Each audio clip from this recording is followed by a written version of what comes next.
Meets World. What up, bros? What up, bros? And welcome to Bro Meets World. When it's Bro Meets World. Your Boy Meets World Funcast. I am Ceej. I am Tony Curtis. How you doing, sir? I'm doing well. All right, so I before we get started on this very heavy episode, I do want to say we just did an entire episode about karaoke.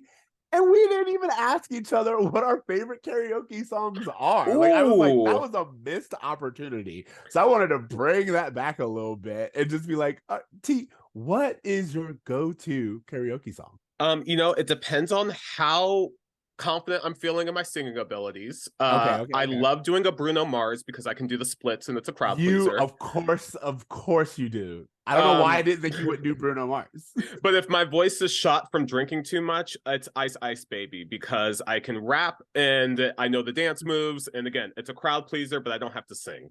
What's your go-to? Okay, so almost always, especially if there's like more than one person, I'm gonna do Backstreet Boys' "I Want It That Way." Like I have the choreography down.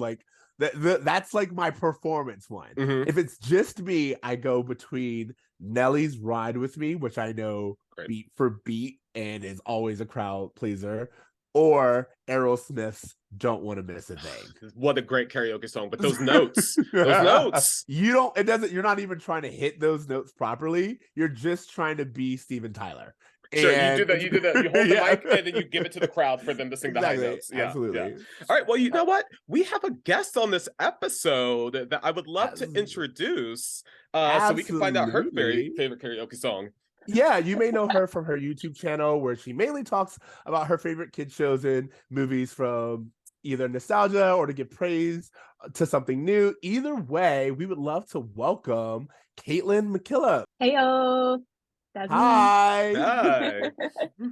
Hi. Thank you guys for having me on. Yes, thank you so much for joining us again on this very special episode.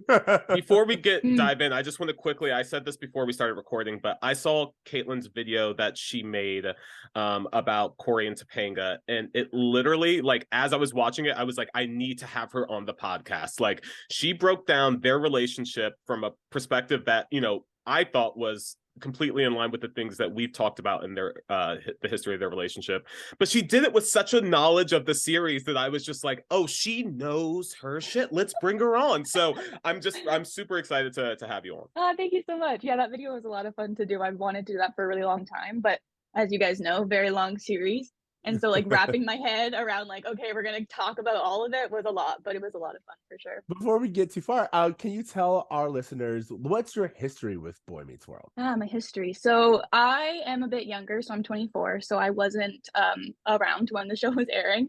I kind of got into it more in 2015 because I was more into Disney Channel and I was really into the Descendants franchise, and so then that got me into Girl Meets World. But I'm big on if I'm gonna start something, it's got to be at the beginning, and so I was like, okay, let's watch Boy Meets World first. And I'm so thankful that I did that because I very much so appreciate Boy Meets World, maybe a bit more than Girl Meets World. But yeah, it was a lot of fun. I'm really happy I discovered it when I did. That's so interesting. As I don't know, a senior millennial or anything like that, it's very interesting to see that. I'm very similar, where if I'm going to start something, I like to start from the beginning. But as you're right, if you're going to start from the beginning of Girl Meets World, where you actually have to go all the way back to the beginning of Boy Meets World, and then to just know that there is a new generation doing that is actually really amazing. And I guess this show will just continue to live. It's really fun. It's the Star Wars approach. You have to start with New Hope, so you might as well start at the beginning. So Caitlyn, before we dive in too deep, favorite karaoke song? Favorite karaoke song. I don't think I've ever done karaoke.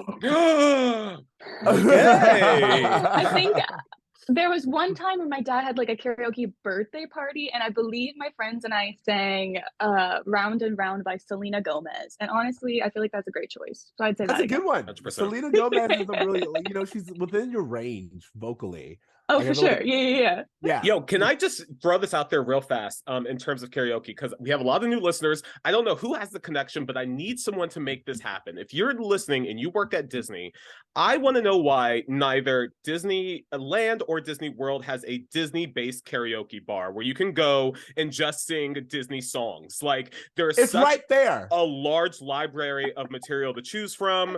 Everyone loves Disney songs, but they're not the kind of songs you want to whip out at a karaoke bar necessarily. Like, I'm just saying, someone needs to make that happen, because No, it's a great idea. Because they don't want you drunk at Disney World. Because here's the thing about karaoke: it only gets better when you're drunk, and a bunch of drunk adults singing Disney songs may actually scare the children. I'm not saying I'm against it. I'm highly in favor. I'm just saying maybe Disney is like, this is not what we want. Hide that shit in like a corner of Epcot or in California Adventure where the kids can't see it. I'm in it. I love it. Are you excited to get into this episode? This episode, okay, there is so much to talk about with this episode, and I know we have to blaze through it, but I've been looking forward to getting to this episode because I knew that even though the first half of season 6 was mostly forgettable episodes, that this is where things will start getting really substantial. Yeah, and Caitlin, really quickly, you've done the entire span of the series. So, like, are you familiar with this season overall, or have you did you do like a once through and then you're like, oh yeah, it was just like a little quick reminder? Well, I listened to your guys' episode, so I'd be like, remember what was going on last week. And then I was like, okay, cool. Yeah, I love the karaoke episode, so I'm sure the next one will be great as well. And then I was like, oh, right. His dad dies. Okay. I'm definitely familiar with once I start an episode, then it all comes back to me, but I haven't rewatched in a little while. So this was a fun little reminder as to what point in the show you guys are at. Absolutely. Okay, so as you said, let's get into the tell me about it, where we dive deep into this episode. All right, you have it. Tell me about it. I do. Tell us about it. Chet Hunter has come home and wants to connect with both Shawn and Jack, but things start to change with a heart attack. Oh, good for you. I love that you made it work. I also have to say to all of our listeners out there, we have been looking at all of your feedback, and it is so fun to see people be like, the tell me about it is one of my favorite parts. So I just want to give we shoehorned this segment into our podcast for no reason, and I'm so glad it's taking on legs of its own. Yeah, absolutely. Okay, so everyone, this is season 6, episode 13. We'll have a good time then. Shawn and Jack's ne'er-do-well father, Chet, reappears on campus suddenly and confronted by an angry Shawn, promises that he has come to stay and make amends with his sons for never being around. But after treating them to a steak dinner and consuming a piece of Rachel's killer chocolate cake, Chet suffers a heart attack. Shawn and Chet realize just how much they need each other, but by then it's too late. First impressions. Caitlin, what are your first impressions of this very, very happy episode of Boy Meets World? Yeah, right? Honestly, for me, it was just nice to have a Shawn and Jack episode, because I feel like for most of the show, they forget that they're even brothers and they're hardly even having any storylines together. And so I was like, at least this is a good episode for that. Absolutely. That's such a great point. That was literally my first note, and my first thoughts was just this idea of if anything, the moment it started, I was like, oh, it's this episode. And even by the title, we'll have a good time then. I don't know if most of you know what it's from, but it is from the song Cats in the Cradle. Which is that why that song was playing when we started recording? Oh my God, amazing. It's Cats in the Cradle by Harry Chaplin.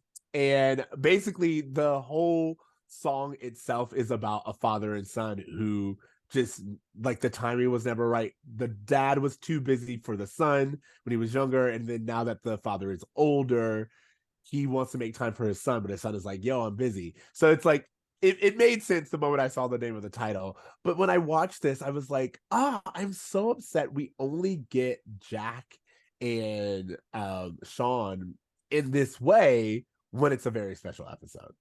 As I was watching it, I was also taken back by the fact that we did see Jack and Shawn together, but I also saw the show kind of reference the fact that they haven't been close.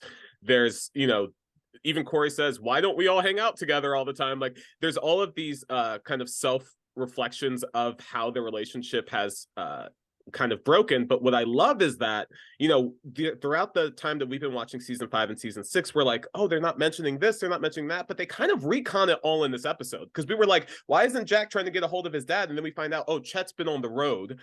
Okay, sure, explains things, like all that stuff. A few things. One is that they don't say, when they ask the question, why don't we do this more often, they blame Topanga. In that, like, they go, why don't we do this more often? And then Topanga yells, Cory, and he goes, gotta go. And it's like, no, that's not, like, it's such a television trope of, oh, guys would totally hang out with their friends if it wasn't for their pesky wives. And I was like, there's like this, that's not why they don't hang out. They don't hang out because Shawn clearly has a problem with Jack. Like, that is apparent. You didn't need Topanga to be the punchline in that. Yeah.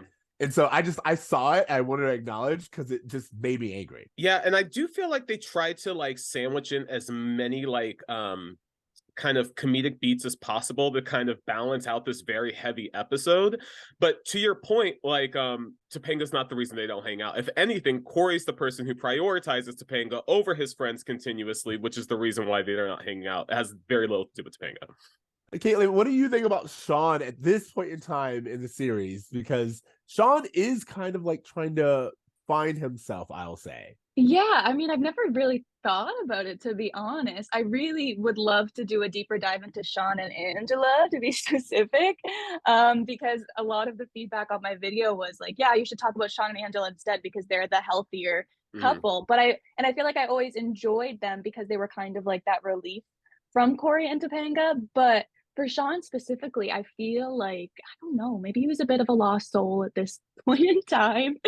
No, it's so funny that you say that, because I honestly, like, when I watched your video and I saw where we were at, I was like, I wonder if she's done or if she's in the process of making an episode of Shawn and Angela, because it's a completely different dynamic.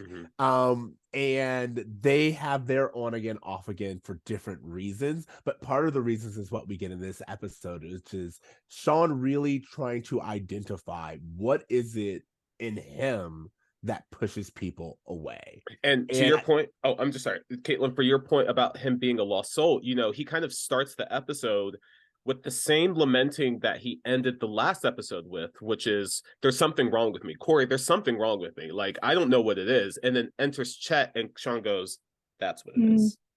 Oh my God. Can we talk really quick roll call? Blake Clark, who plays phenomenal Chet. He is so charming. Like, they really do make it hard. Like, I think part of what really hits this episode is not just the eventual death of Chet, but just Chet they remind us, they give us some time with Chet to where we were like, oh man, like, I really do love and will miss this character. It's so funny. When I was talking, I talked to my wife and I was like, oh, we're doing the episode where Shawn's dad dies today. And she goes, Chet? And I was like, oh, that's so funny that, like, even though you scarcely watch this show, you understand who Shawn's dad is. You have a personal connection with him because he's so instantly, like you said, lovable. And what I thought was really unique is that I don't know that I've ever seen television give us a lovable deadbeat dad. Like a deadbeat dad that you're just like, oh, like, but I love him though. Like, almost enough to excuse the absentee of him, you know what I mean, of him being around for his kids. So to me, I just think he's such a unique character, in the way that Blake portrays him kind of forgives a lot of the judgments that you would give a typical father who was absent from their kids' lives. I feel like every time Chet came in on an episode, it's like you want to be mad at him for everything he's done to Shawn. You want to give him consequences for all of his actions, but then he's just, like you said, he's so lovable and charismatic, and it's every time it's like, oh, that's just Chet. That's just the way he is. So it's hard. Yeah, definitely. See, and to your point, I was thinking, and listeners, please give us examples if you have other deadbeat dads who like come in. But you know, what's actually really funny to me is I think they do it more with moms. Like, think about it. On this show, we had Alan's mom come in, and she wasn't around, and like they made her lovable, but you know, she just leaves. Yeah. I also thought about Friends, how Chandler's mom comes in and she's just like, again, everyone loves her. She's very charismatic, but you don't really get a lot of deadbeat dads who are also lovable, which I think is very interesting. Like, I wonder why that is. Like, why we don't, especially considering the fact that a parent like Chet is actually way more common. Like, I've met many a Chets. Well, that's what I was going to say, is that I do feel like, and this is, you know, oftentimes we comment, oh, the writing's kind of lazy, you know, for different aspects of the show. But the fact is that to write a complex character like Chet, who you want to hate, but you can't because he's so lovable, not only is more reflective of real life absentee fathers, but is also just way harder to pull off in terms of writing and performance. So it really takes, I wonder if like what was going on in the writer's room, like who personally relates to a lovable a parent figure that's not around? Because like you said, it's a trope that kind of continues in a lot throughout the series. Absolutely. And then also, so with Chet, I think that it's really interesting because all the pieces are there when Chet first shows up. Like, you know, first of all, we meet Chet again hustling these college students, which is hilarious because of like that's the Chet that we know and love. He's always trying to pull something. And then even when Shawn kind of like calls him out, you know, he's just like, oh, I came and I wanted to be around my boys. And Shawn's like, you lost your job, didn't you? That's one of the reasons why you would be here. But I will say later in the episode, we find out that Jack's birthday is the next day, or like it's soon. And I was like, or did Chet in fact think to himself, now that I have the time, you know, it's almost Jack's birthday. Two birds, one stone, see Jack. Like, I don't know. What do you think? That's a very kind notion, Ceej. I don't think Chet knows when Jack's birthday is. But no, he actually called it out. Jack. No one mentions Jack's birthday. Jack doesn't mention Jack's birthday. His roommates. Rachel doesn't say it. Oh, okay. No, maybe I'm wrong. Okay. Chet is the only one who says, "Hey, your birthday is soon." Mm-hmm. And that's where I was like, oh, and this is the thing about someone like Chet. Someone like Chet absolutely remembers his kids' birthdays. Mm-hmm. Whether or not he shows up is the difference, but he knows when his kids' birthdays are, and he makes the conscious decision to not be there often. Again, I'm someone, not going to put a lot out there, but I'm just very familiar with dads like this. And they know, they are so intelligent. They're so smart. They know what these things are. They usually stay away because they don't feel like they have anything to bring to the table. Well, yeah, and that's what I wanted to comment on, was because, you know, if we remember back to season 3 Chet, like season 2 Chet, the one who left Shawn at the Matthews, the one who, you know, Turner was raising Shawn for a period of time. You know, that Chet often said, I'm not a good father. Like, you're better off with Alan. You're better off with Jonathan. Like, his self-confidence is the thing that really killed his relationship with his kids. And, you know, it's so clear that, like, even in this episode, he's like, Alan, I need you to step up. And Alan's like, I will, but they don't need me, which is something Alan's constantly told Chet since season 2. So I feel like it's hard to give him credit for the birthday thing because it seems very much like a just happenstance situation. But I'm also like, I do think that you're right in the fact that they still know when they are, and I wonder if why, or like part of the reason why they do stay away is because they feel like they haven't earned that relationship with them to be present on special days like that. True. Because I think that you're right in that the fact that they are still hyper aware of things and they feel that guilt. And I feel like that definitely comes into play with days like that. So true. So true. You know, one thing I do want to say, even though Shawn is kind of blaming Chet for everything, he is still happy to see him. And to your point, Ceej, about like, do I know dads like this? Like, yeah, I know dads like that from childhood, but I also know dudes like that now who have kids that they're kind of hardly around for. But, you know, it's that complex thing of like, they don't feel like they've earned their place in their kids' lives. As Caitlyn so beautifully said, they don't feel as though they have much to offer to their kids for whatever reason. And even though there's a desire to do better, for whatever reason, life has beat them down so much that they don't believe they're able to achieve more because they never have before. So I do think that what's interesting is that even those like kind of fathers, when they're around their kids are still so happy to see them. And that's what I saw with Shawn, was that regardless of what beef he has, this is the first time we've seen Shawn smile in like a few episodes. So like a genuine smile.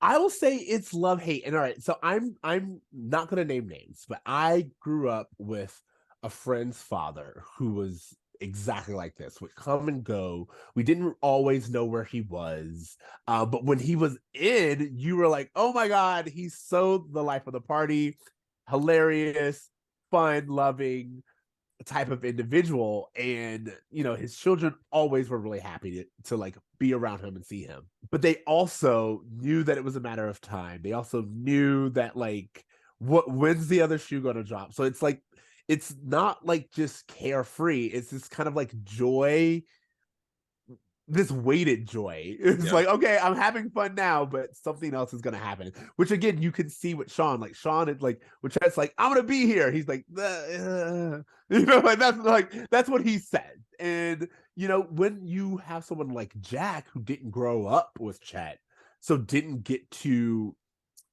he wasn't constantly disappointed by Chet in the way that Shawn is. And I think it's really interesting that you get both of these dynamics. You get the son who grew up with Chet and therefore knows that, yeah, he's saying that, but you have to take anything he says with a grain of salt. And then someone like Jack who didn't grow up with his father and now as he's older is getting to know him. And he's like, yeah, but my dad said he'll be here. And he becomes childlike again. It's like, maybe this time it'll be different. And Shawn, the jaded one, is like, no, dude, it's not. Like, Chet doesn't know how to stay in one place. Yeah, and to that point, you know, one of the things that's really interesting is that I thought they did more with Jack's character this episode than they have since he was introduced to the series. Not only does Matt Lawrence actually act in this episode for the first time, like, no disrespect, but he just hasn't been giving anything to do. You know, he is able to give a real authenticity to that naive, like, hey, I've never met this guy. I moved here to try to connect with him and Shawn. And for whatever reason, me and Shawn keep butting heads. We're brothers. That's fine. But like, you're my biological father. And, you know, Shawn is able to see so much of himself in you. I don't even get the opportunity to know you enough to know if we're alike. Like, it's so interesting how, Shawn is kind of mad at Jack for hurting in his own separate way throughout the episode, not validating his experience, but kind of prioritizing Shawn's experience over his, when it's really just like different. Because like, to have a deadbeat dad is one thing, but to never know your dad sucks too. So like, there's just two things can be true at once. So you reminded me, T, when you had said something, I was thinking back to our episode where Jack is introduced. And remember, we had talked about this, like, just like I said, I think that Chet came here knowing that it was Jack's birthday. If you remember when Jack was introduced, I was like, there's no reason for Chet to be in town if he didn't know that Jack was also. Remember, like, he does that thing where he introduces Jack to Shawn. Yeah. And it's just kind of like, why would this have worked out? It didn't make sense unless Chet already knew that Jack was in town. Like, that was the only thing that made sense, because he ends up asking Jack to take in Shawn. Like, that was like how we're introduced to all of this. And I just think that very often Chet is tracking his children and really aware of what's going on with them, but he just kind of like pops in and out with like what he needs from them in that moment. I completely agree with Caitlyn that this is all happenstance. I love that you're giving Chet all of the credit in the world. I love that you believe that he genuinely knows when people's birthdays are and he kind of strategically plans to arrive at certain times. I think it's all a crapshoot. I think this dude just kind of is a feather in the wind floating along, and wherever he ends up, he's going to make a party out of it. And I think the biggest issue that we're having in terms of watching the show is that we're not given a lot of information about the phone calls that are happening. In season 2 and 3, we'd see Shawn talking on the phone with Chet, but we're not getting any of that anymore. So, I mean, I think Cory mentioned once this season, like, wherever the hell your dad is, like, he's missing. Your dad's missing again, Shawn. You might as well have Christmas with us. Like, we're supposed to know, the audience is supposed to have this knowledge based off of our memory from 6 seasons ago or whatever, versus them kind of continuing to remind us who Chet is in Shawn's life. And I think that's why we're having a hard time kind of understanding where they're at in their relationship now, because he's basically like Jonathan Turner just showed up again, and we're just supposed to remember that there was this whole story arc, even though he hasn't been around for 2 years. So I'm going to, like, you know me, I'm going to push back only because none of us are parents here. Like, as far as none of us are parents, but the thing is, that's rude. I have a 7-year-old golden retriever, and you will respect my son. But no, but here's the thing. All right, let's take that for example. How long can you be away from the house before you start thinking about your dog? 4 hours. Exactly. Like, here's the thing. I could be having the greatest time, and in the back of my head, I'm like, how long has it been since Logan has been out? And all I'm saying is, as a parent, these are just like our fur babies. But like, as a parent, most parents will tell you, once you've had a child, you think about that child. Even if you aren't there with that child, even if you are, as we talked about, a deadbeat dad, which is the term that we've been using, you still know about your children. And the thing to me is, Chet knows about his children. There are reasons why Chet flutters in and out at certain times. Yes, it's writing, but also it's because the type of person that Chet is, much to Caitlyn's point, they just don't feel like they have earned a right to be there. And then when you get something like this where Chet needs a place to stay, he's like, oh, you know what I could do by stopping by at this right time? I could be there. It's like for them, they see it as a 2 birds and 1 stone type situation. It's like, oh, by being able to find a place to sleep, I can also be there for Jack's birthday. I can also check in on Shawn, and I can also have a place to call me when Las Vegas job opens up. I don't know. Yeah. Maybe. Caitlyn, please. Help us out of this. I was also just about to say, like, do we think that if Chet didn't have that heart attack, he would have actually been around for Jack's birthday in the first place? So here's the thing. Jack's birthday is close. So no. And like, even if it's the next day, he has already said that, oh, the Vegas job called. And then again, knowing Chet, he would have said, you know what? I would have been here. I'm going to stay for Jack's birthday. They would all go to dinner, and then they would find out that Chet left a letter or left a message saying, hey, I'm so sorry. I wanted to be there on time for this job. Dinner's on me. Actually, dinner's on Jack's stepdad. And then he would have been off. I have a question. I don't remember. Did the call come from Chet's cell phone, or did they call the apartment? They called the apartment, which is why I said. That's interesting. That's what I said. That is very interesting. He needed a phone line that they could find him at, and it's strategic. Yeah, it reminded me so much, Caitlyn, I don't know how familiar you are with the Fresh Prince of Bel-Air, but there's an episode. Not very. Okay, well, there's an episode where Will's dad, who we haven't seen throughout the series, shows up randomly. He's like, hey, Will, I want to connect with you. I want to, like, form a bond with you. And Will is, like, freaking out. He's like, finally, my dad's back. And then his dad, at the end of the episode, gets a trucking job. That's a lot of money. And even though he was preparing to go road tripping with Will for the summer, he was like, hey, I have to take this job. And it's this assumption that, like, you may not see me for a while, and I don't know when you're going to see me again. And Will has to kind of deal with that heartbreak that, hey, I thought my dad was going to be here, but a job called, and now he's gone. And it's so reflective of, like, when Chet got that call, I was like, oh, he's gonna go. Like, I mean, this is they're reminding us that Chet hasn't changed, even though he's saying that he's changed. So much so that they had to squeeze in him going, oh, okay, I want to keep my options open. I don't want to say no yet. I know I said I would be there for you guys, but like I can't turn down money either. And so it's just interesting the fact that like regardless of him saying all these things, he pre-plans to say, hey, call this apartment if a job shows up. Yeah, exactly. Also, all right, so I have a question. So we are doing all of this, and there does seem to be a lot of this entire time we've been talking about Chet, which again, that's because when Chet comes in, he takes over. That's how Chet's personality is.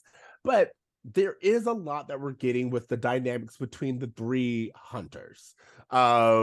We get Shawn having like this tension between Jack, and they do make it seem all about money. Yeah, which it's like it's clearly not just about money, but it's like the thing that Shawn just is very quick. Like Jack's like, "Hey, let me buy you coffee," and Shawn's like, "We don't need your charity." And you're like, "Whoa! I was offering you coffee, and by the way, I didn't offer it to just you. I offered it to Cory as well. This is just the way that I show my love. Maybe we pull it back a little bit, but then, when Chet says that he's going to stay, first of all, there's this little bit of foreshadowing where he goes, I'm going to stay just as sure as I'm going to win this next game. And then they show him losing the next game. So I was like, oh, a little bit of foreshadowing there. Wow. But like also kind of fucked up. But then we get the whole thing of him being like, hey, I promise I'm staying. I'm going to be around. Jack buying into it. And then Shawn has like this blow up where he's just like, you're not, look, let's call a spade a spade. You're not going to stick around. You've never been able to stick around. Stop lying to everyone. What do you guys feel about that? Because I feel like it's a conversation that needed to be had, but it is kind of like, was this the time and place? Well, I was just thinking that I was surprised that Jack wasn't a bit more understanding of everything Shawn was saying, because he is the newer piece in this whole situation. And so to be so like fighting him on the fact that like, no, he said he's going to stay. I don't know. I was just surprised to see Jack not kind of try to take Shawn's word for it a bit more, because he had all that experience over him with his dad. So I was really surprised that when Shawn calls Chet out, that Chet reacts the way he does, actually, where he's like, bro, what's your problem? Because it's like, instead of him just taking accountability for the way he's abandoned Shawn his entire life, and Shawn just like communicating his feelings, and you know, Chet had a great opportunity to validate what he was saying and be like, hey, you're right, like I have been in and out, you have every right to be suspicious about my intentions here, I know we have trust that we have to rebuild. There wasn't any of that. It was like, bro, what is your problem?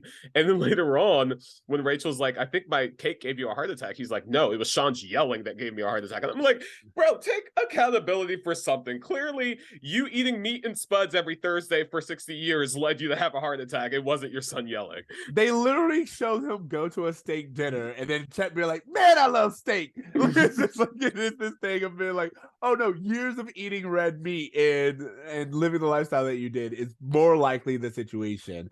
But so it's funny, I want to address what Caitlin said. One is, as I had said earlier, Jack is, at least around Chet, he is a child who's never been around his father. So it's that whole blind belief where it's just like, anyone who's had children who like their father's left or he's not going to be there, it's that you can't tell a child that, oh wait, your father is just not going to be able to live up to this, because they want to believe, and that's who Jack is.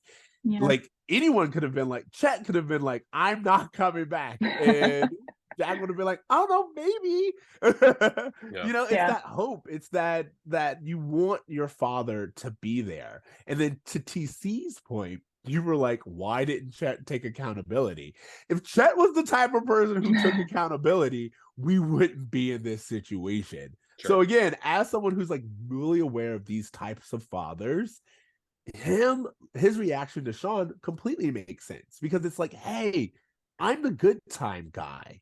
Don't bum everyone out. Like you are infringing on my ability to make everyone feel comfortable with the fact that I breathe in, I breathe out. that's what I do. And you bringing the reality and the inevitable into this is only going to taint the time that we do have together. I mean, I think all your points are correct, and I think a lot of this has to do with like 20th century dads.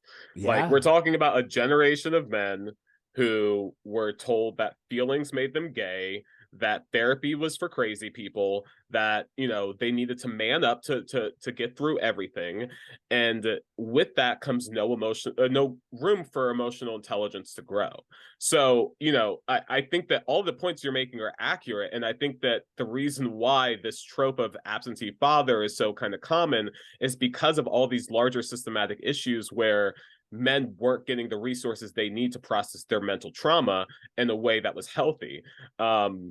I know this is a much bigger conversation than Boy Meets World, but I think that Chet kind of is very reflective of that kind of like, no, I can't take accountability. I can't admit what I was wrong. That would show weakness, and a man isn't weak. Like that kind of mindset that kind of keeps him from taking ownership. But not only that, it's also about, like, to your point, what is a man supposed to do at this point in time? He's supposed to provide.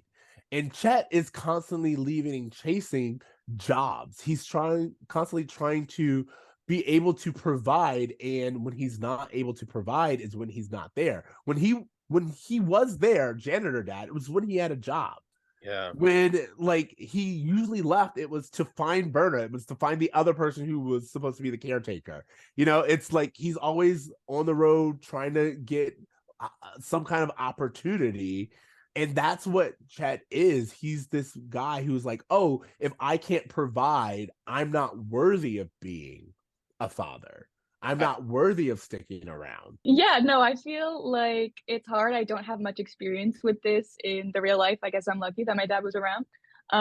But I feel like it's nice to see that perspective on Chet, because I never really thought about him and the reasons why he was leaving all the time. I was just like, oh yeah, he's always gone. But I'm also like, when he was off and being a provider, was any of that money actually coming back to Shawn? Because I feel like in the later seasons it definitely wasn't, as far as I am aware. No, and here's the I want everyone to understand. I will admit I am a Chet apologist. That's just a fact. But also it's because I understand the psychology behind these kind of motives. It's one of those things where it's like, I left to make money to provide for my child, but the amount of money that I'm making isn't enough to provide for my child. So I'm not going to send any money to my child. And you're like, no, like if that's the case, then you could have just been here. Like, I think one of the things that Alan says, which is really important, is like, what they want more than anything is you, Chet. Like, that's what they want. But that's hard for someone like them to understand. They're like, no, that can't be enough. What they really need is for me to take care of them. And even when I try to take care of them, that's not enough. So that's why I stay away. You brought up it's faulty understanding, but it is their mentality. Go ahead, T. Oh, I was just gonna say, you know, the thing that I think that you brought up that's really worth noting is this pressure that society puts on men, especially in the 20th century. Where to be a provider was your sole responsibility. If you can't provide, then you are not fulfilling your role as a husband or a father or a man in general. If you can't, you know, financially support these people, then your worth is tied to your employment. Like, and like in the same sense that women have the pressure of like, my worth is tied to my looks, men had that same pressure and probably still have that same pressure. I sometimes feel that pressure of like, hey, like your job, your worth is tied to how well you can provide. And if you're not providing, then what is your worth? And so now that we've kind of entered a new phase where we kind of understand in society, like, hey, it's probably more important to provide kids emotional support. You know, back in the time where Chet was growing up, that was never a conversation that entered his you know, bubble that he was in. So, you know, I think this really is speaking to the larger issue of like, the pressure was so demanding on men to provide that they would rather go across the country for a job that would give them money versus making less money and being present in their life. That's how much the pressure was on men's worth to like being tied to their ability to provide. So I just think that was a really interesting mindset, and does paint Chet, the picture of him it paints it out a little bit more fully. All right, so I need those who have looked ahead to fill me in on something. Chet, when he does have his heart attack in the hospital. No, actually, no. Before this, when he meets Rachel, he says, "Did they tell you that my wife has died, and I'm back on the hunt?" And I was like, "Wait, what? Did Verna die?" Bruh, honestly, we're going to find out all of the answers to those questions, and I promise you they're so much more disappointing than you could ever imagine, bruh. Like, when you find out this truth about Verna, which I think comes in next season, it's like, wait, what? Like, why would you do that, Boy Meets World? Oh, I don't want to, like... All I know is, again, he said, "Did they tell you my wife died and I'm back on the market?" And I was like, what? Like, if Verna did die, this is a terrible time to let me know. He does make a joke about, like, no, my wife's alive, I'm just whatever. But no, yeah, to answer your question, Verna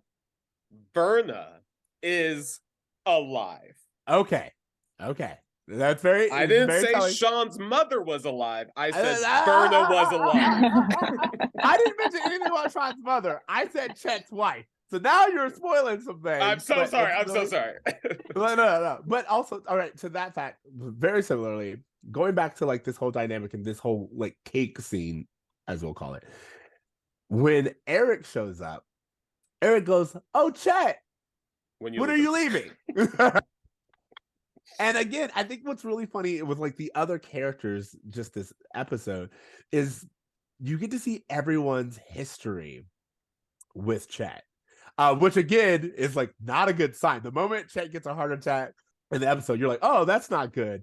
But the moment you start getting everyone, like when they brought Feeny and Alan and Amy to the hospital, I was like, "Oh, this isn't good." Yeah. Then Morgan showed up. I was like, "Oh, this is definitely not good." They brought Morgan back from the dead to support Shawn during this time. But I also just thought it was really interesting again because you get everyone's history with Chet really quickly in this episode. Well, to your point of the fact that like we get to see how Shawn and Jack react differently, we also get to see how Eric and Rachel react differently. Rachel's just like, "Oh, I've heard so much about you. You seem like such a nice old man." And Eric's just like, "So you're getting out of here soon, right, bruh?" Like, it's just the history, knowing this dude. And also, I have to say, I recently re-listened to our Cherry Bomb episode because someone had wrote like a really nice comment about it, and I was like, what the fuck did we even say? And it's that thing of like, once you paint someone a criminal, the idea that they can not be a criminal anymore, they can overcome that mindset, is like almost impossible. And in the same way, it feels like with Chet, this perception that you're a deadbeat dad, you're not going to stick around. Like if you're trying your hardest to do something you've always sucked at, and every single time people are reminding you that, hey, you actually suck at this, right? Like you're not going to be successful at this thing. It's like, what encouragement are you giving this person to try to break out of their shell? And I understand that Shawn has trauma and he has reasons for feeling all this. It's all very valid.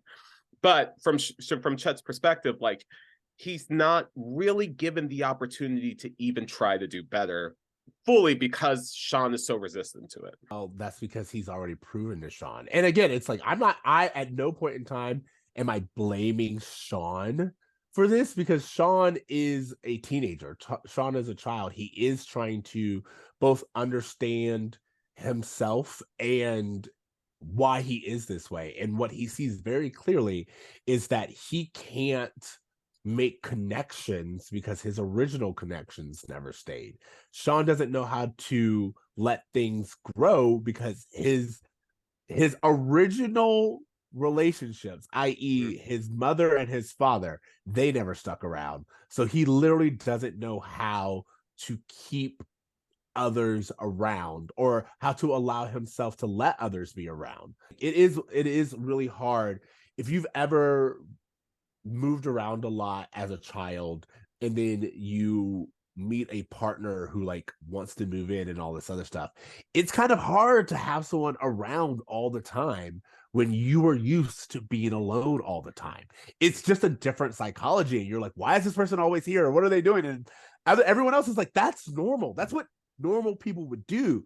But you've never had normal. So your mind is literally freaked out by it. There are plenty of people who like will date other chaotic people because they're like, that's what I'm used to. I'm used to like someone playing games and being a little bit crazy and sneaky. And when they meet someone who's legit into them and comforting and loving and healthy, they're like, I don't know what's going on with this. This is freaking me out.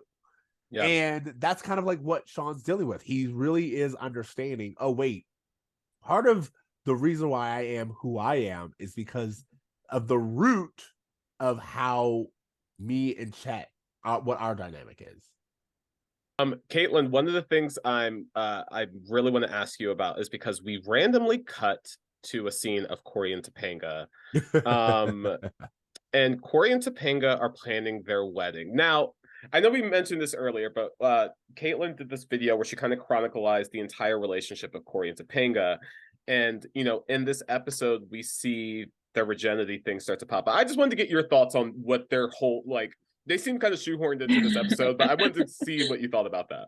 No, it's funny you asked me about that because I feel like that was one of the only things I took note of was like we randomly got this one scene to like remind us that Cory is very deprived of a sex life, and then we're gonna go right back into the Chet stuff. It just seems so out of place, and it's a common thing that bugged me in the later seasons was that whole narrative of Cory being deprived and not respecting Topanga. And I think it's also a thing of like the times, I guess, and like how they wanted to make sure Topanga was pure and yeah.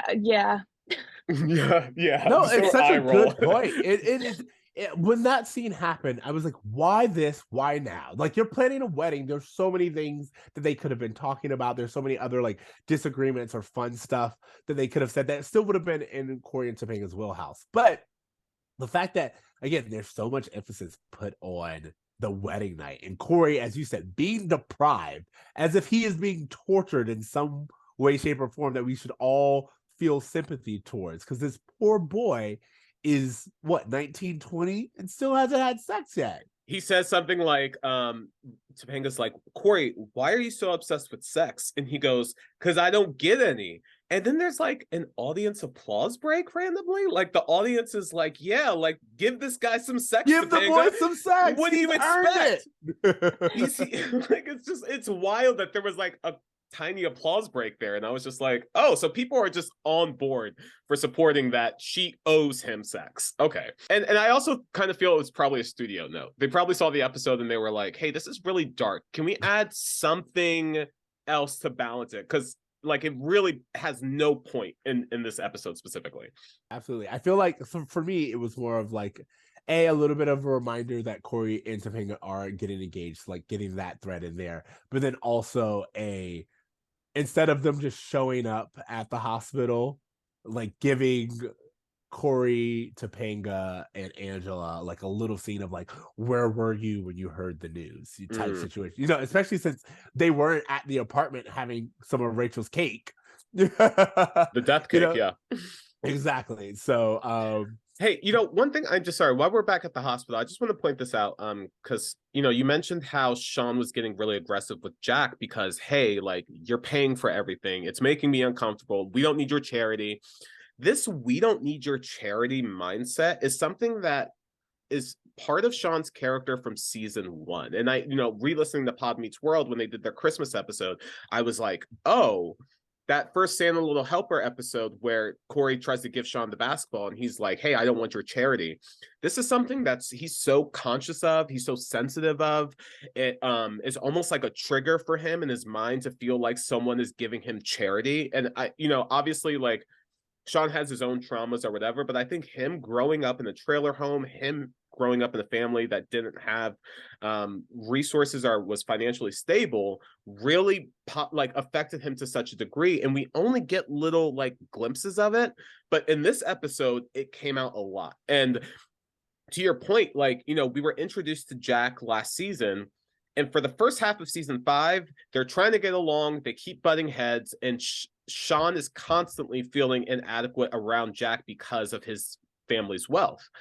And this just pops up again in this episode, and you almost have to remember, like, oh yeah, that was a storyline that they did for a little bit in season 5. But you know, when he says like, hey, I paid for the hospital room, don't worry about it, Shawn's like, no, I want to pay. How much is it? It's $2,000. Okay, a night. And Shawn's like, no, like, why? Like, here's $20 or whatever. Like, he's just like, he's trying to give what he can, but he feels so inadequate. And it's similar. The reason why I'm pointing all this out is because we had this long conversation about the reason why Chet wasn't around was because he didn't feel like he could financially provide, and the insecurities that gave him. And it seems as though that's mirroring itself within Shawn's character. Him feeling like, oh, I'm not able to provide for my father during this time. I'm not able to cover the check at dinner. And that beating him up is so similar to the ways we've seen it beat Chet up. Well, why would it be? Sorry. I mean, obviously it would, because where does Shawn get that mindset from? Like, what most likely happened is that Chet kept saying, we don't need your charity, we don't need their charity, like so the idea of someone helping you and giving charity to you it challenges the ego of someone like Chet, which is why he refuses to take anyone's charity, but he will completely ask someone to take care of his child. You know, it's like, no, I'll provide for him. I just need you to do this. It's not charity. I'm giving you something. I'm helping out a little bit. I've given $20 on a $2,000 a day room. Like, that's not charity. That's me pulling my weight and giving everything that I could. And it's like, it is you giving everything that you could, but you also need to understand that there's nothing wrong with someone helping you. And as you said, what this really is, it's a challenge to that male ego of, I am the provider, I take care of my own, I take care of myself. And in certain times in life, that's just not possible. There is someone who has more than you, has more resources than you, has better connections than you. And the idea that Jack is able to immediately get Chet his own room, it's probably some of the best doctors, he's footing the bill, like, it's one of those things where Shawn is like, hey, we don't need you to hand out. And it's like, oh, you don't know how big this medical bill can get. Chances are Chet got fired. We know he doesn't have insurance. Chet doesn't have insurance at this point in time. He is racking up a huge bill. He's had 2 heart attacks that they operated on. Do Caitlin, you want that debt as well? Like, Caitlin, I'm sorry. Are you based in the U.S.? No, I'm from Canada, and so that whole concept was a whole other thing for me. I was like, oh, what is going on? I was like, I got to like kind of take myself out of what I know as being like the norm here and be like, oh yes, we're in the United States. Things are very, very different when it comes to the hospital and the things that are cost money. And yeah, it was very interesting episode for me in that regard as well. Yeah, I honestly, whenever I'm reminded about the American healthcare system, it is a very sad, painful thing that I'm reminded of. But yeah, like, to think that, like, if Jack wasn't there to provide for that, Chet, with that, like, what would have happened? What would have ended up happening to Shawn to have to accumulate that debt that he would then be responsible for? So, like, Jack's presence and his father, like Jack's father-in-law, like stepfather, whatever that is, he honestly has been such an enormous support system for Shawn in a way that Shawn can't even appreciate. Because, I mean, we'll find out in future episodes that his dad's helped him out a lot more than Shawn's even realized. So it's one of those things where, you know, there is this aggression about Jack, you know, kind of stepping up. But if he wasn't there, then where would Shawn be? So, you know, I don't think Shawn ever has that realization where he kind of comes around and thanks Jack, but it would have been nice to have a moment even after Chet's passing for them to just have like a, you know, thanks for something. I don't know. No, because here's the thing. As he goes, you're talking about paperwork right now, and Jack goes, if I didn't fill out this paperwork, they wouldn't have treated him. Yeah. Like, and that's the, again, Caitlin, it's so funny. Like, you're like a fish out of water this entire episode, because it's like all of these things are, you're like, what? This isn't my wheelhouse, but like, they won't just help people who need help. How crazy. But yeah, like, if they don't, in the American medical system, if you don't fill out that paperwork, if you don't have insurance, if you don't, like, jump through all of these hoops, they may not even see you until they have the time and they figure like you're not prioritized. If Is you what I'm have saying. insurance, they'll see you. They might Yeah, just send you home with a Band-Aid, which is also exactly. happened. Exactly. So the idea that Shawn is caught up at what Jack is doing to get things done, I think it also goes back to kind of a lack of education on it's not just the emotional part. There are things that need to be done. There Yeah. is work that needs to be done in order to kind of keep these things moving. And it's like you don't have to like that money runs the world, but you do have to understand that money runs the world. And it's just kind of specifically in these points in times, you can be resentful and upset that someone has the finances to help your father, but you also should be at some point in time should say thank you, because this could have been a whole other storyline had Jack not been there. Sure. Caitlin, I wanted to ask you this because, we've been talking about the pressures that men feel to provide. And I guess I wonder, from your perspective, have you ever felt like you're I don't know, kind of down on yourself for not being able to provide for someone or something, or even for yourself, or like that financial pressure to provide? Is that something that you've experienced at all? Or do you feel that's maybe just more of a male experience?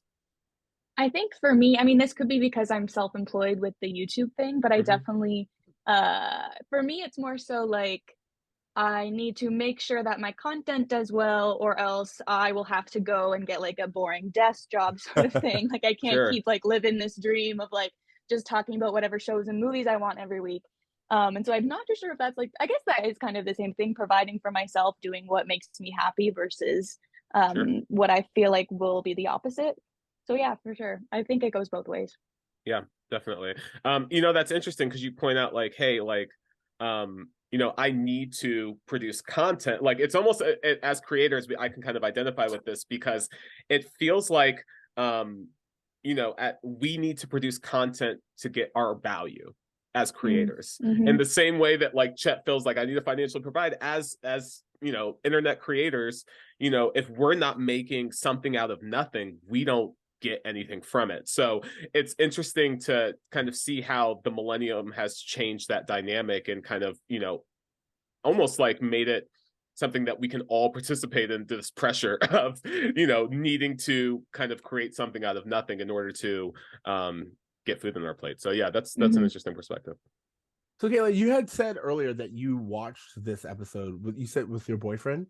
Yeah, I Is did. that correct? What was the conversation like, or like what was like the response to just the entire episode having watched it like together? He's kind of familiar with the show because his dad's a big fan, and so he kind of like comes in and out, and so he kind of knows what's going on. But this was a bit of a like, oh, this is because I'm like, yeah, there usually you can just come in, you don't really need to know much backstory. And then I was like, okay, so like doesn't know his dad, Shawn does. And so it was an interesting episode, I feel like, for him just to jump right in. But he definitely was like more so just sympathetic for me because he's like, oh, I thought that this was going to be a fun episode for you, and it was a bit more heavy. But yeah, I think it was a good one. We've been wanting to watch the show, and so I feel like this one will make him give him a better perspective on like the layers that the show entails. That's such a good point. Like this is like Boy Meets World can be so like light and fun. Like we just did a karaoke episode like right before this, and now you get something like this is like one of the heaviest episodes where we're like dealing with a lot. Do you have a preference for the lighter episodes versus the heavier episodes? Yeah, I feel like I like the mix. I like how sometimes it's like a completely like just lighthearted fun time, and other times it's like this is serious, now we're yelling because you didn't plan anything after your honeymoon, that sort of thing. Yeah. My personal like I always say that my favorite part of Boy Meets World starts at season 4 up until the end, because I personally like when they are older, because I feel like we were able to talk about more heavier things than when they were younger. But yeah, I think I like a good mix of both. And I think that's part of the reason why the show kind of resonates so strongly, is because by having the mix, it I don't know, it kind of invites you into the characters a little bit more. I only say that because like this could have been Dawson's Creek. This could have just been like a very mature, we're just going to handle this, or it could be Full House, or, you know, one of these other more lighter sitcoms that like they have touchy moments, but it's like, oh, DJ got bullied at lunch. It wasn't anything that was like super intense. And, you know, this kind of mirroring of lighthearted and heavy-handed subject matters is something that Boy Meets World, I think, is very unique in their approach to, and they do really well sometimes.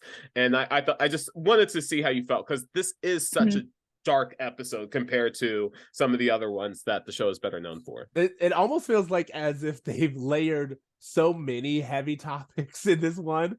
It's like, you know, we're dealing with father-son relationships, we're dealing with financial issues, we're dealing with Shawn trying to find the origins of his inability to connect with other people. We're dealing with, you know, so many things that it's like, it wasn't just like this is a heavy episode. This is a really heavy, deep episode. Yeah. That you know, I think again, maybe with the Cory and Topanga little side scene, they were like, let's just do this to like lighten it up a little bit.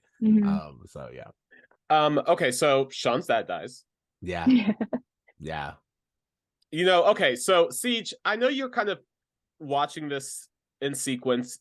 I'm sure you knew this was coming, right? Did you? Like again, the moment I don't remember anything else about Chet. I remember that he dies. I remember the hospital. Like these are kind of like touchstones of the series. If you've watched it at all, you know that you know Chet's fate. Yeah. And it's really sad when we get here. But what I didn't know was like all the stuff around it. I didn't know this is the time that Shawn is trying to think about himself and understand why his lack of connection goes anywhere. And then also to see what's kind of heartbreaking is to see Chet and Shawn be like, you know what, this time we're going to do it. We're actually going to make it work. I can see like what happens. There's a point in time where Shawn is yelling at Jack about the way that his father has been and like what he really needs. And Chet says, you've been saying this your entire life, and I've just now heard it. And to know that that happens like on the same day that he dies is a tragedy. And it does make you wonder, where can Shawn go from here? Not a good place. I mean, why would he? His father just died while he was pushing other people away. Like literally the idea of him being like, you know what? I'm going to go back to my original trigger and rebuild my original relationship with my father. That way I can learn how to connect with other people, because if I can't repair this, I don't know if I can repair anything else. It's and so then to have that taken away from him. Yeah. It's so interesting because it does feel like in season 6, the writers made a conscious decision to explore Shawn's trauma. Like it just feels like there's no other way, because in the episodes leading up to this one, even Shawn's like, there's something wrong with me. I need to examine my life. I need to take a step back. I need to like get some distance from Cory and Topanga and just see what's like, why my life is the way it is, as if they were building up to this moment. Because from this point out, it does feel like almost every storyline with Shawn is him trying to heal his trauma. And I'm like, dude, did they bring like a psych on board? Like, did they have a therapist on set? Like, what happened? They were like, hey, we're going to really hard pedal this and make this a major story arc for Shawn going forward, is him dealing with the trauma of his childhood. And it's the reason why I think it's really interesting is because it almost feels like they could have done two things. They could have had Shawn gotten to college and he's going to make a better life than he ever had before for himself. And he's going to like do all this. But they kind of skirt it the other way to a real, I think, more realistic storyline of it's like, no, I'm supposed to be an adult now. And I don't even feel like I can handle this because of all the shit that happened to me the last 19 years. So whether it was conscious or not, they did a really good job because we're able to, the three of us, be like, oh yeah, from this episode, this makes sense. And this episode, this makes sense. And it all kind of builds together perfectly to this moment. And even though it's such a depressing thing, because Shawn is like, during the first seasons, he has so much joy. Like he is such like this charismatic, funny guy. And you want him to find happiness and love and joy and all of these things. And you are so equally heartbroken as an audience member when he is denied this every single time. And you see it taking a toll on him. You know, for him to get to that point where Cory's like, dude, your dad's right in there. He's not going anywhere. This is your time. And him going in there, actually reconciling with his father for the first time, only for it to end with his death. How could anyone not be heartbroken by this kid's story? Yeah. It's absolutely. crazy. Hey, one thing I just want to talk about, because I know we're kind of getting toward the end of the episode. I really want to talk about what happens with Jack and Rachel after Chet's death, because to me, that is the most interesting thing about the episode. And I don't want to fast forward too much if you guys have more to say about Chet's death, but I was gonna say, do not spoil too much, because remember, I was thinking this entire episode, I was like, we have spoken a lot about like what Shawn ends up doing here on out. But I was like, this episode makes it very clear that Jack is also Chet's son. And what is it like for Jack? Where does Jack go from here? When it's like the guy who I never really got to know and who said that I would get to know him. Like, he is here. Also, something that like I'm sure we're just gonna skip over. Jack's birthday is tomorrow. So like his dad died the day before his birthday. He'll never forget. Like, you're not going to forget that. What kind of wounds does that leave? What kind of person does Jack become? I'm really excited to see if we even care enough to explore. Well, that's kind of the reason why I want to talk about this, because to me, I want to get Caitlin's thoughts on this too. This is my favorite Jack Hunter episode until the last 3 seconds. And that's because for the first time, we see Jack Hunter having like a real emotional storyline. There's this kid who's like, I don't know, I'm never going to get the chance to know my father. I'm never going to get the chance to know this man. I came here to meet him. He gave me all these expectations. I was so excited. And he's crying in Rachel's arms.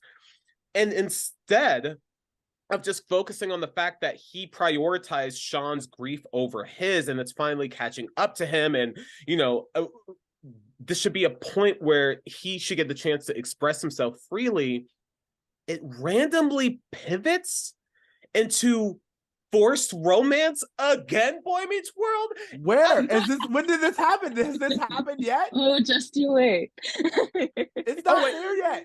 This didn't no. happen. The only thing that happened right now, and by the way, all of our listeners are going to see me react to this. I didn't know that. In this episode, in this particular episode, we literally get the news. We get to see Topanga hold up Jack's gift, which was a photo of Jack, Shawn, and Chet. The only photo that probably exists of the three of them. And you know, you're then right. it just ends. I did watch so episodes back to back, so I'm like, I went ahead what? accidentally. What's I'm so going sorry. on? I'm so sorry. I went ahead accidentally because I did watch these 2 episodes back to back because I was so curious. But yeah, so the thing I'm trying to focus on, and I'll save these thoughts for next episode then. But the fact is just that all of this buildup happened with Jack, and I really thought they fleshed out his story so well. But what the show actually does with it is to turn it into an excuse for him and Rachel to get together versus focusing on just his grief. And Caitlin, I'll let you chime in too. I'm sorry. No, yeah, I feel like I completely forgot that this episode was a cliffhanger, because I remember one thing I really liked about it was that we got that perspective from Jack, where it was like, obviously Shawn's going through this great loss, but there's also that other piece of like this guy who never got to know his father and how he's going to be dealing with that. And it's still a loss for him, but in a completely different way than it was for Shawn. And for the whole Rachel and Jack situation, I was kind of disappointed because I just I was gonna say I love a good love triangle, but I like them when they're done well, and I don't feel like the Eric, Rachel, and Jack situation was handled well at all. But I guess that's just kind of like a thing with Boy Meets World. They don't know how to handle love triangles. But that could just be my own personal gripes with Girl Meets World as well. But yeah, that was something that like I was so disappointed by because I do enjoy Jack and Rachel as a dynamic, and I just don't feel like that was the right time for them. And then they're not handled well afterwards, and then they never wrap it up well either, and it's just so frustrating overall. Caitlin, I have a question for you because you said that the Rachel and Eric and Jack triangle doesn't really work for you. And I don't know how much you know about how I feel about this, but I feel that is because Rachel is the one who is shoehorned into this. The real love yeah. I think I like where you're going with Eric and Jack. Eric and Jack are the ones with chemistry. Eric and Jack are the ones whose storylines mirror ones of couples. And even in Girl Meets World, the connection, the reprise is of Eric and Jack. Like that is one where it's like, God, why can't I quit you if we want to be like, if we really want to go there? And I feel like it doesn't make sense, or as you said, it's like it's not done well because it's not supposed to be there. Rachel is shoehorned in to their love story. If I'm going to tell my truth, what do you feel about that? Like, give me your. No, I could not agree more. I am such a big Jack and Eric shipper. I feel like definitely the creators were like, oh, we need to put a woman into this situation so that people don't get the wrong idea that something romantic could potentially be going on, especially when we already have the wonderful other ship of Shawn and Cory together as well. And yeah, I could not agree more. Oh my God, please do a video on that because like, no, I've been saying this. Anyone who's been listening, I'm like, it's all there. Sometimes a story tells itself, even if you didn't mean as the writer mean for it to go. It's like, no, it just naturally progressed. And this makes the most sense for these characters. But like, there's this idea of like the creators being like, that's not what we wanted, so we're going to force it the other way. And you're like, but that's not actually the story that you told. I get that that's not the story that you want to tell, but that's the story that you told. So you should take it from where it is and allow it to be. And I do feel like, of course, it would have been way too ahead of its time to actually go there. But there's just such lost potential of like, what does Jack's life look like if him and Eric are just able to deal with the fact that Jack's father just died? Let's take Rachel out of it. Let's just make Rachel a supportive friend. What happens to Jack's relationship with Eric, this person who he's the closest with right now that his father has died? And I'm trying to stop ourselves from going too far ahead. But as we'll see, the concept of building Rachel and Jack's relationship based off of the grief of his dead father is a terrible way to start any relationship, especially when Rachel has expressed no romantic interest in this dude until after his dad died. It just, like, again, I don't want to go too far ahead, but just as we start to like dissect what Jack's going through, I just want this to be something we keep in mind going forward, that like he is clearly dealing with so much, he has so much on his heart, and he prioritized Shawn's grief over his this entire episode. And even when he starts to feel it in the coming episodes, it's immediately replaced by a love story. It's immediately swiped away. And it's so disappointing because, like I said, this is maybe my favorite Jack Hunter episode. And I was really disappointed that we don't get to see them develop him with the same care that they seem to be developing Shawn. So then I think that leads us to our do you have a bruh moment of this episode? Caitlin, what was your bruh moment for this episode? Well, I wrote down two. One we already talked about, which was the Cory being deprived of the sex life. Then the second was just Chet's constant flirting with Rachel. But I feel like that's something that she had to deal with throughout the entirety of the show because she was constantly just seen as like a sex symbol. No, like if you want to open that can of worms, we completely agree with you there. It really is sad that most of Rachel's storylines center around her being an object of desire. I cannot wait till the pod has Maitland Ward on. I would love to have Maitland Ward on. I would love to ask her yo, what was it like to just literally show up in every episode you are just forced to be a sexual object? In the Christmas episode, the kid squeezes her ass for no reason. Like, there are so many times where she is just completely thrown in as an object of sex. And I feel the same way. She also has a book where she talks about this a lot. So we can't just read that book. Reminder to everyone, shout out to Maitland Ward. Do you have my bro moment. You know what, I just, not to repeat what Caitlin said, because I do agree with both of those. I guess I just wanted there to be, while there's that reconciliation between Shawn and Chet at the end, it would have been really nice to have Jack more included within that reconciliation, to have Shawn and Jack kind of together. This isn't really a bro moment, but honestly, the bro moments I felt like Caitlin called out were the perfect ones, and those were the ones I thought of as well. So yeah, just to kind of that beef between Jack and Shawn, I wish that kind of connected it and kind of reconciled it. The only one I'm going to it's kind of like an addendum to the earlier one we talked about, is when Topanga says, "Isn't my patient little Cory," like she said something about like, "Oh, my cute little patient boy," and it's something like it felt very unnecessary. It felt like she got personal gratification in her ability to make him squirm, which isn't reflective of Topanga's character that's been developed at all. That was the one where I was like, really?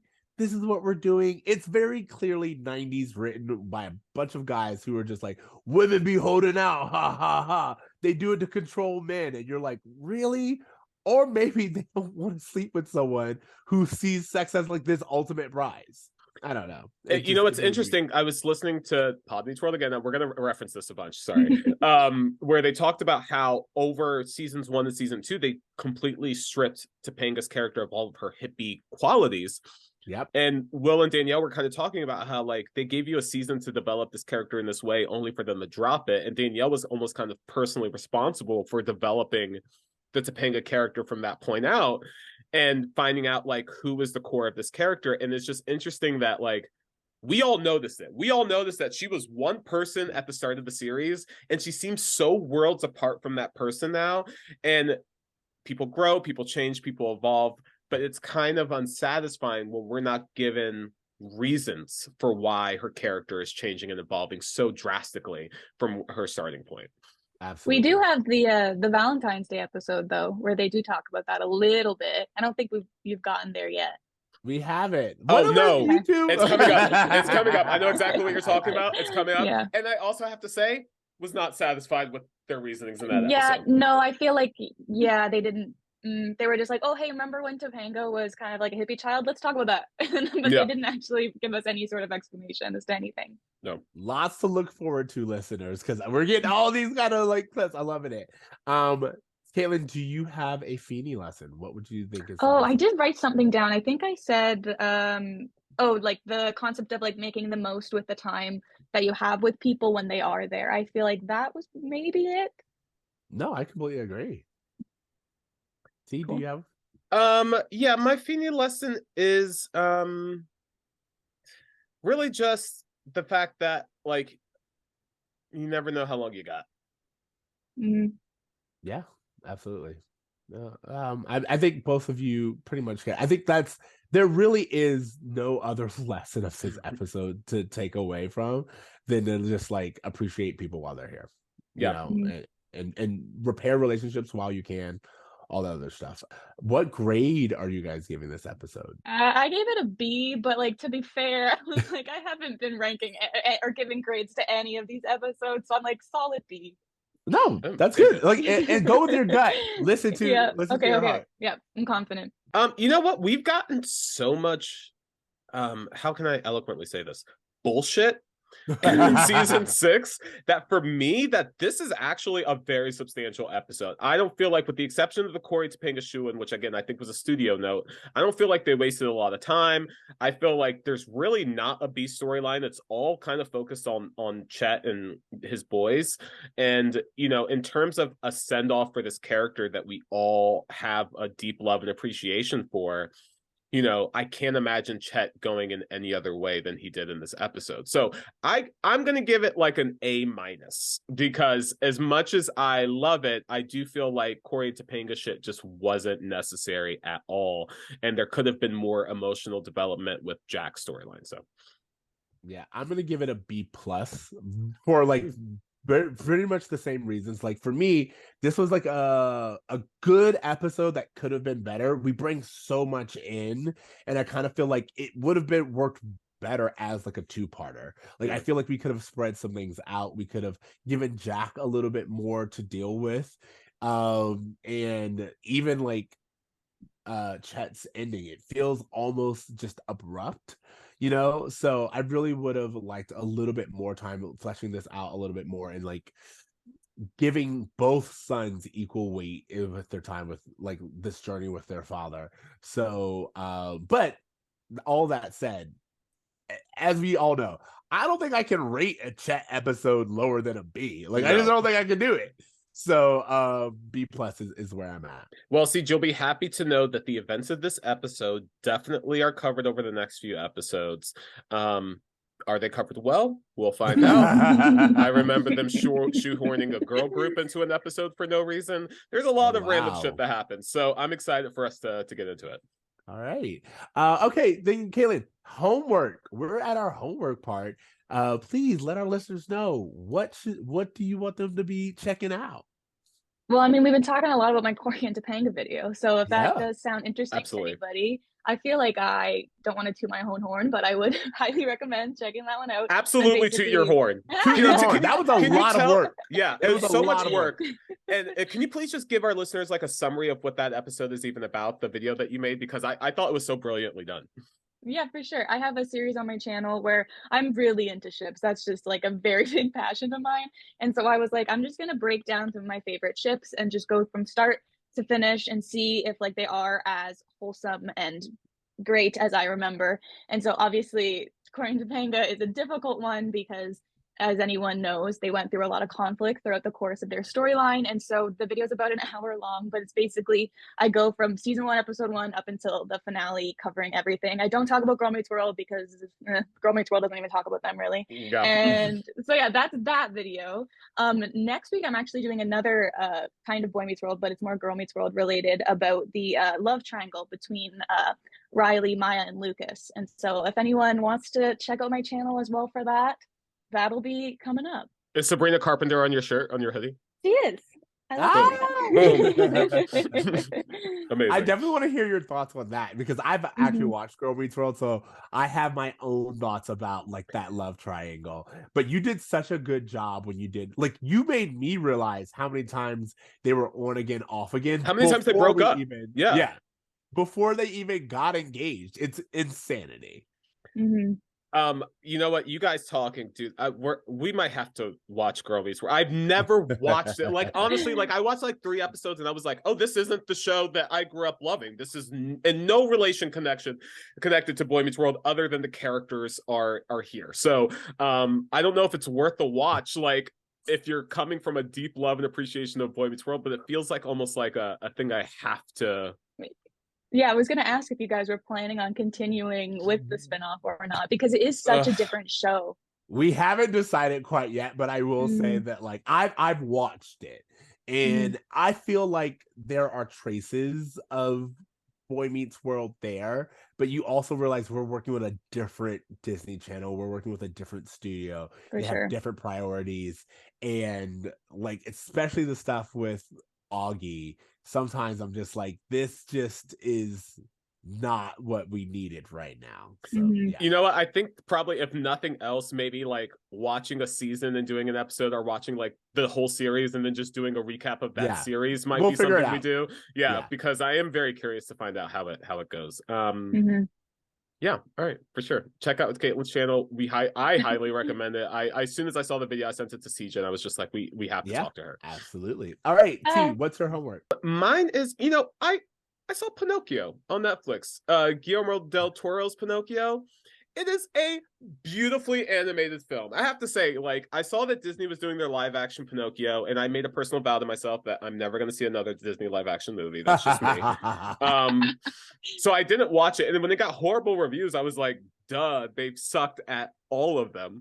But when I saw that this Pinocchio was all stop motion, I was just like, oh, wow, okay, that's interesting. And when I saw the animation, I was just so blown away with how gorgeous it was that, like, and the way they're telling Pinocchio's story is so much more, like, probably more in line with the grittiness of, like, the origin of the fairy tale versus Disney's retelling of it. And when you think about the story of Pinocchio, it's kind of a wild story anyway. It has no business really being a Disney movie anyway. Like, the kids are smoking cigars and, like, turning into donkeys. It's terrifying stuff for children. But in this movie, they do it so well. And I just, again, like, in terms of just, like, making art out of something, and, like, the way that to see Disney's like the way Disney's approached their Pinocchio remake of just like, hey, we're just going to throw a bunch of CGI in this. We're not going to take our time to develop the story beyond just like mimicking what we did in the animated story. It just feels like they have an algorithm putting together their live action work. Whereas you see Guillermo del Toro taking time and patience to create art that's beautiful, that you can pause any moment of it and you're like, wow, like all of these things are real. Like the thing I love too about, if you go on Netflix, and I don't know if this is true in Canada, but in the US, if you go on Netflix, there's the movie, but there's also like a half an hour short of just how they made it. And it's almost just as fascinating to see them create this like stop motion work and to see the scales of the puppets that they're using and things like that. So yeah, I just thought it was really pretty, and it's a dark movie, but you know, fairy tales can be that sometimes. And I just thought they did a really good job with it. So I highly recommend it. Sounds good. Ceej? Okay. My homework this episode, for those of you who want, we were talking about families and fathers and all this other stuff. I have started reading Prince Harry's Spare, like his autobiography Spare, and that is a journey. If you want to talk about fathers and sons and brothers, it just felt so fitting to be homework for this episode. I will not lie, it's been a tough read, mostly because it's so sad. There's a lot where you're like watching, but again, it's like a grown man re-examining his trauma.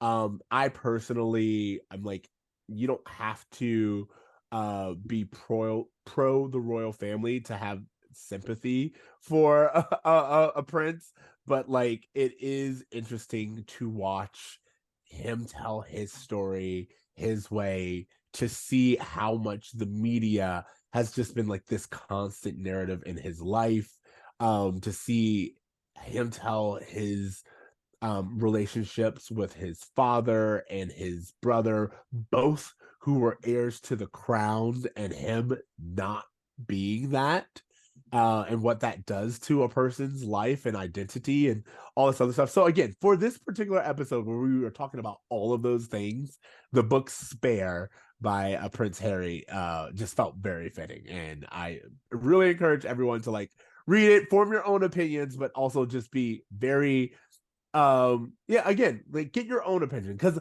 I will say something that really bothers me is all the clips that are coming out are like, oh, Harry talks about his penis, or Harry talks about like losing his virginity, and it's like in both of those instances he's also talking about something really tragic that happened around it, and like maybe in one sentence he'll say, oh, and this happened, and that's what everyone focused on. So I'm like, please read the book, have the context, and inform your own opinion. You know, Caitlin, I know you kind of mentioned your YouTube channel. Where else can people find you? Like, what are you on Instagram? Where else can our listeners find more of your content? Yeah, I'm on Instagram, I'm on TikTok, I'm on Twitter, Cait McKillop, I think over all 3 platforms. But YouTube is my main home. That's where I'm talking about the shows. And what's your YouTube channel again? I'm sorry. It's full name, Caitlan McKillop. But also, if you just type in Caitlin Disney, I'm sure to come up. Caitlin, thank you so much for hopping on and talking to us. It's been a joy to get your perspective. Really looking forward to your future videos. And again, just everybody, make sure to look her up on social media and on YouTube. Yeah, thanks for Thank coming you, on for guys. such a heavy episode. But again, I hope we gave you plenty of fuel. So I want to see that Shawn and Angela video. I want to see that Jack and Eric video. Like these are like contents where it's like we will be there happily to support and see where you land. Well, thank you guys so much. This was so fun. Oh wait, well, you should probably tell our listeners, like, hey, thank you so much for your support. Also, I just want to throw this out there. We've been getting so much fan response on our social media and our YouTube and just everything ever since our Pod Meets World episode dropped. You guys are incredible. We love the comments and the messages that we're getting. We're trying to have conversations with all of you. Keep it coming. Again, you guys can leave voice messages on our Anchor page. All of those links are in the description. So yeah, thank you guys so much. Remember to reach out to us at Brum Meets World. You can find us at Brum Meets World on all the social platforms. You can find us Brum Meets World on anywhere that you find podcasts. Please give us a rating. Again, you guys have been fantastic. We love the feedback, so don't be shy at giving us a rating. 5 stars. 5 stars. And continue to reach out to us. And I think what T is saying is about time for us to wrap this up. So remember to dream. To try. It's fine if you don't know. Yeah. Okay. Do good is like what? Like do I get to say the third part? Yeah, you get to say the good part. Okay. Let's do it again. Okay. We do this every single time. We do this to every guest. We throw it at them. We just want to see. We just want to see. Yeah. All right. Okay. So remember to dream. To try. And do good. Yay!